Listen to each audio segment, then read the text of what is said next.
Hello बच्चों, good morning all of you. आप सब कैसे हैं? कहते हैं ना कि रास्ते कठिन है चलना तो पड़ेगा, रास्ते कठिन है चलना तो पड़ेगा, सूरज की तरह बनना है तो जलना तो पड़ेगा, सूरज की तरह बनना है तो जलना तो पड़ेगा। आइए दोस्तों, मैं आपके सामने क्लास 9th घन घनाभ और लंबवृत्तीय बेलन जो चैप्टर है, चैप्टर नंबर 16, उसमें से मैं 3-4 लेक्चर बता चुका हूँ। मैं जो है अभ्यास 16.1 का जो है लगभग मैं 8 क्वेश्चन में बता चुका हूँ। आज मैं आपके समक्ष नौवां और 10वां क्वेश्चन लेके आया हूँ। मतलब आइए समझते हैं कि 9वां 10वां कैसे लगाया जाएगा। देखिए, सेंटीमीटर भुजा वाले एक घन का पार्श्व पृष्ठीय क्षेत्रफल तथा कुल पृष्ठीय क्षेत्रफल ज्ञात कीजिए। देखिए, बहुत ही सिंपल है। एक कोई घन है जिसकी भुजा 8 सेंटीमीटर है, तो इस 8 सेंटीमीटर भुजा के घन का पार्श्व पृष्ठीय क्षेत्रफल निकालना है और कुल पृष्ठीय क्षेत्रफल निकालना है। तो देखिए, घन की भुजा कितना है? घन की भुजा बराबर दिया है 8 सेंटीमीटर। तो हमें पहले क्या निकालना है? घन का पार्श्व पृष्ठीय क्षेत्रफल। तो घन का पार्श्व पृष्ठीय क्षेत्रफल बराबर होता है, घन का पार्श्व पृष्ठीय क्षेत्रफल बराबर होता है। देखिए, पार्श्व पृष्ठीय क्षेत्रफल हम बताए थे ना कि जो आधार फलक से जितने फलक घन के साथ जुड़े होते हैं उसी को हम पार्श्व फलक कहते हैं। तो आधार फलक से केवल 4 फलक जुड़े होते हैं और प्रत्येक फलक वर्ग के आकार का होता है। तो एक वर्ग का क्षेत्रफल होता है a स्क्वायर, मतलब भुजा स्क्वायर। तो ऐसे ही 4 फलक का क्षेत्रफल 4a स्क्वायर हो जाएगा। तो इस तरह से हम कह सकते हैं कि घन का जो पार्श्व पृष्ठीय क्षेत्रफल होता है वह 4a स्क्वायर होता है। ये जो a है ना, ये इस घन की भुजा ही है। ये क्या है? घन की भुजा। अब 4 गुणे a कितना है? 8। तो 8 का स्क्वायर करेंगे, इस तरह से 4 गुणे 8 है 64 हो जाएगा। अब गुणा कर लीजिए, 4 चौक 16 हो गया, 4 छक 24, 1 25 हो जाएगा। इस तरह से सेंटीमीटर स्क्वायर हो गया। अब हमें निकालना है कि कुल पृष्ठीय क्षेत्रफल निकालना है। घन का कुल पृष्ठीय क्षेत्रफल, पार्श्व पृष्ठीय क्षेत्रफल निकल गया। आप घन का कुल पृष्ठीय क्षेत्रफल निकाल लीजिए। घन का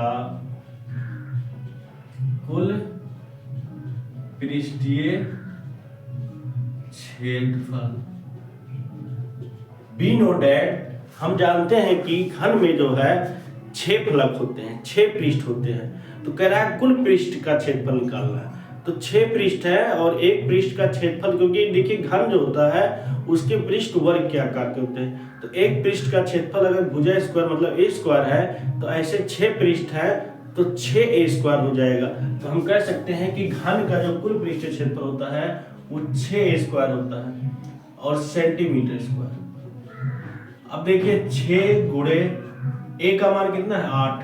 तो 8 का स्क्वायर करिए तो सेंटीमीटर स्क्वायर। अब देखिए 6 गुणे 8 का स्क्वायर मतलब 8 64 हो जाएगा सेंटीमीटर स्क्वायर। अब गुणा कर लीजिए, 6 चौक 24 हो गया और 6 चौक 36 है, और 36 में जो है हम 2 जोड़ेंगे तो 38 हो जाएगा। 6 चौक 24, 2 हासिल, 6 चौक 36, 2 38, 384 सेंटीमीटर स्क्वायर। इसके बाद देखिए 10वां सॉल्यूशन। 10वां कह रहा है कि यदि एक घनाभ, एक कोई घनाभ है कि लंबाई, चौड़ाई और ऊंचाई क्रमशः 15 सेंटीमीटर, 10 सेंटीमीटर और 20 सेंटीमीटर है, तो इसका पृष्ठीय क्षेत्रफल ज्ञात कीजिए। बहुत आसान है। देखिए, कोई घनाभ है, हम बताए थे ना कि घनाभ में कितने पृष्ठ होते हैं? 6 पृष्ठ होते हैं। घनाभ में कितने पृष्ठ होते हैं? 6 पृष्ठ। और 6 पृष्ठ जो है आयत के आकार के होते हैं। तो हम जानते हैं आयत के जो क्षेत्रफल होता है वो लंबाई गुणे चौड़ाई होता है। तो इसी के अकॉर्डिंग जो 6 पृष्ठ बनते हैं ना, तो उनका जो मतलब घनाभ का जो 6 पृष्ठ होता है उसका जो कुल जो क्षेत्रफल होता है, कुल पृष्ठ क्षेत्रफल, वो इस तरह से होता है। देखिए, घनाभ का कुल पृष्ठीय क्षेत्रफल बराबर हो जाएगा कुल पृष्ठीय क्षेत्रफल बराबर हो जाएगा 2 ब्रैकेट में लंबाई गुणे चौड़ाई प्लस चौड़ाई गुणे ऊंचाई प्लस ऊंचाई गुणे लंबाई। ये देखिए ये L जो है लंबाई है और B चौड़ाई है, B चौड़ाई है और H ऊंचाई है, H ऊंचाई है L लंबाई।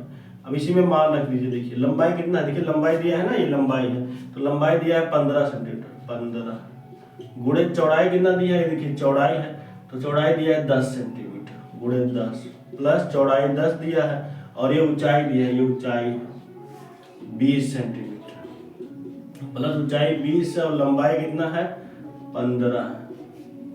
अब इसे हल कर लीजिए, 2 150 प्लस 200 प्लस 15 दूनी 30 300। अब इन सबको जोड़ लीजिए, देखिए 2 गुणे 200 300 500 5 1 600 650।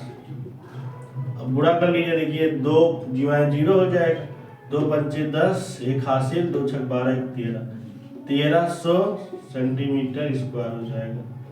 तो मुझे उम्मीद है कि आपको ये जो मतलब 2 क्वेश्चन मैं आज बताया हूँ वो समझ में आ गया होगा। बस आज मैं इतना ही बताऊंगा और इसके बाद अलग अलग मतलब दूसरे लेक्चर में बताऊंगा।